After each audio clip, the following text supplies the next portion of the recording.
Айыл чарба министринин орун басары жана ветеринардык кызматтын директору малды экспорттоого квота бөлүштүрүүдө коррупциялык схеманы уюштурган үчүн кармалышты. Бул тууралуу УКМКдан билдиришти. Айыл чарба министрлиги тарабынан 2025-жылдын июль айында азык-түлүк коопсуздугун камсыздоо жана ички рынокто турукташтыруу максатында малды экспорттоого квота киргизилгендиги аныкталган.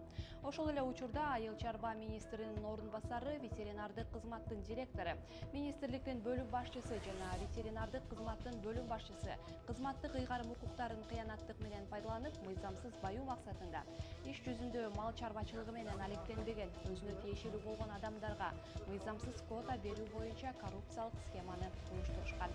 Ортомчу ишкерлер мыйзамсыз алынган квоталарды дыйкандарга жана малды экспорттоо менен алектенген жеке жактарга кодо малдын бирдигине $300, ал эми майда малдын бирдигине 5000 сомдон сатышкан.